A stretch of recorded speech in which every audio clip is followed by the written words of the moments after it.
This is Dr. Wysong.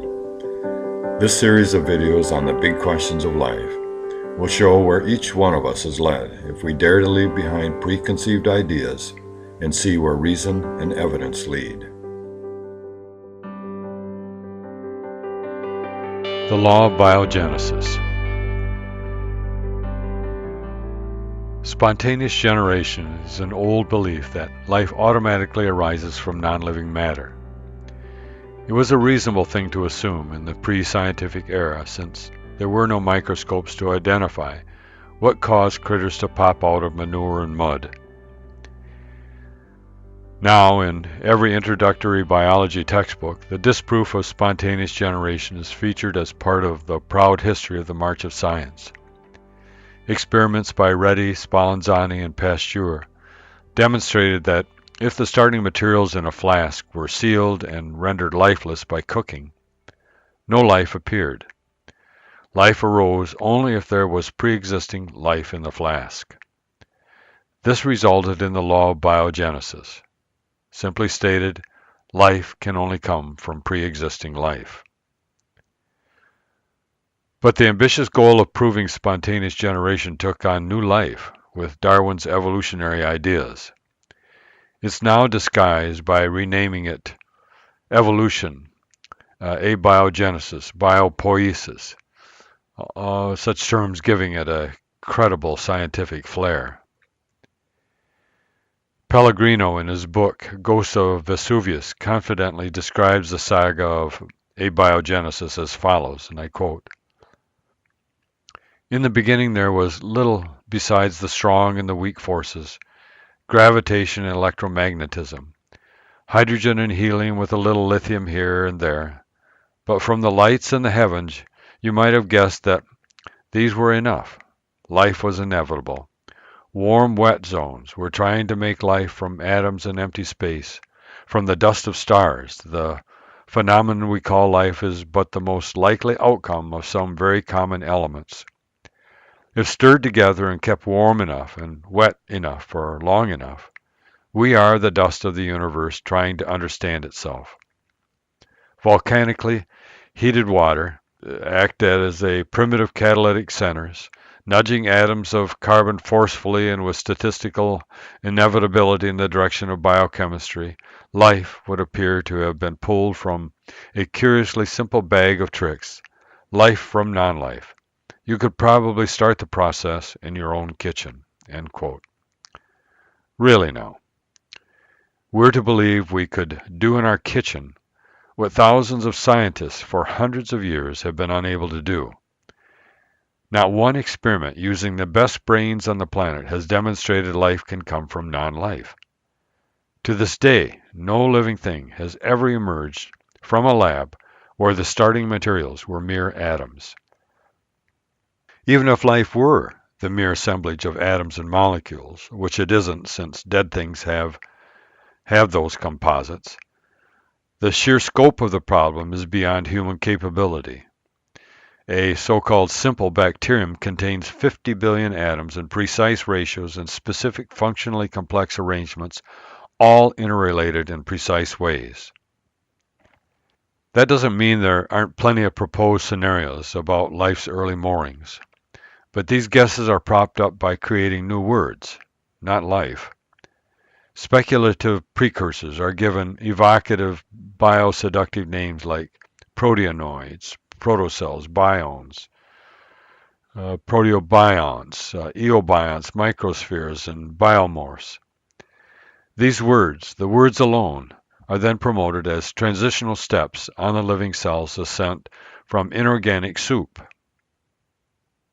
There's talk of membranes, organelles, reproduction, and vesicles, words normally associated with real living things, all associated with these invented words. But that's only proof by linguistic hobnobbing. The definition of life is even broadened to help accommodate such potential ancestors, and to make it near impossible to differentiate life from non-life. The stories about life from non-life, as technically sophisticated as they may be at times, are still just that, stories of make-believe.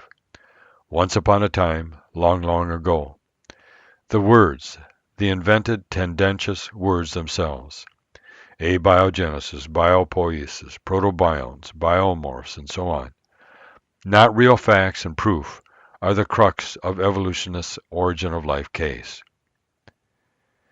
Scientists today, 3.8 billion years after life supposedly bubbled up out of the primordial broth, with all of the 21st century technology at their disposal, have yet to even synthesize one cell, or even one functional part, organelle of a cell, or even any but the very simplest of the 6,000 known enzymes essential to life.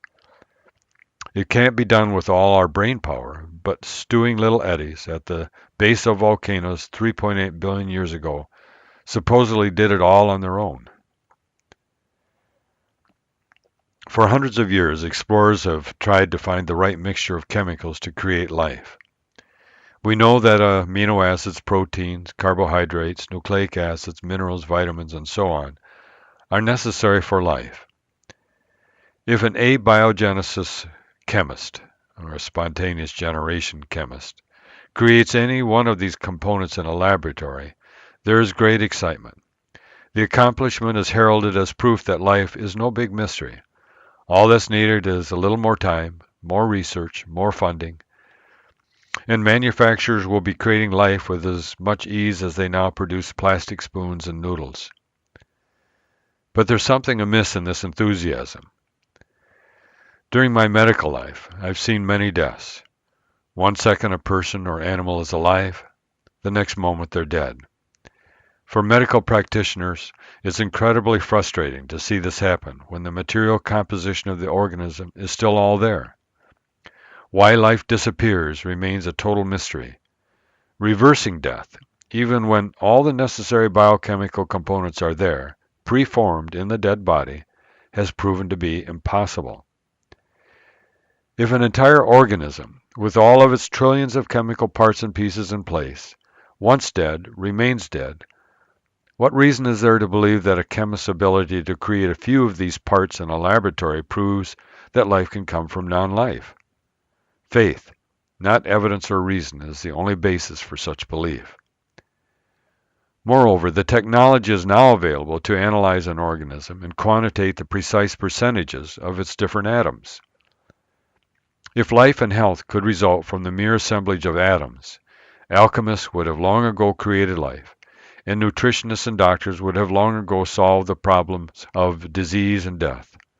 Instead, only lifeless pretenses emerge in the modern-day alchemist laboratory, and death and disease increase in proportion to the degree that doctors treat life as if it were merely an assemblage of chemicals. Life is clearly more than a mixture of its chemical components, and cannot be explained by them. The objective of origin of life experimentation is to prove life can arise from a bricolage of atoms without intelligent intervention. Even if someday such efforts were successful, spontaneous generation would not be proven. Millions of working hours in laboratories by Nobel laureates over hundreds of years would hardly qualify as convincing evidence that no intelligence is necessary to create life. Another stickler is that the materials and forces that are supposed to have caused the formation of the chemicals of life, namely water, heat, lightning bolts, and so on, are actually most effective at disassembling, not creating them. For example, enzymes are chains of amino acids configured in elaborate three-dimensional forms and are essential to virtually every life process. They would have had to form for life to evolve out of the bubbling volcanic goo, but they are destroyed at temperatures above about 118 degrees Fahrenheit. This is not to mention the killer impact of ultraviolet light, cosmic rays, acidity, concurrent noxious chemicals, oxidizing, chelating minerals, hydration, acidity, alkalinity, all present in a volcanic earlier setting. One lightning bolt blazing in at 55,000 degrees Fahrenheit would nix any evolutionary hopes in short order. The law of biogenesis stands. It affirms the laws of thermodynamics, information, and probability, and points to intelligent causation. Either scientific laws are wrong, or evolution is wrong. These conclusions require no religious predisposition. We're simply letting known truths guide us. Any evolutionist who disagrees is free to prove by evidence or experiment that complex things on the scale of complexity found even in the simplest living organism can arise spontaneously. But nope, nothing comes forward other than hope and faith. That's religion, not reason or science. Thank you for listening. Keep in mind that solving the big questions requires foundations upon which truthful answers can be built. So please work through the series sequentially. This information has taken decades of research, thought, and writing. Aside from the peace of mind the solutions have brought me, the only reward I seek is hearing that it's helped you. Feel free to contact me with any comments or questions at asifThinkingMatters.com.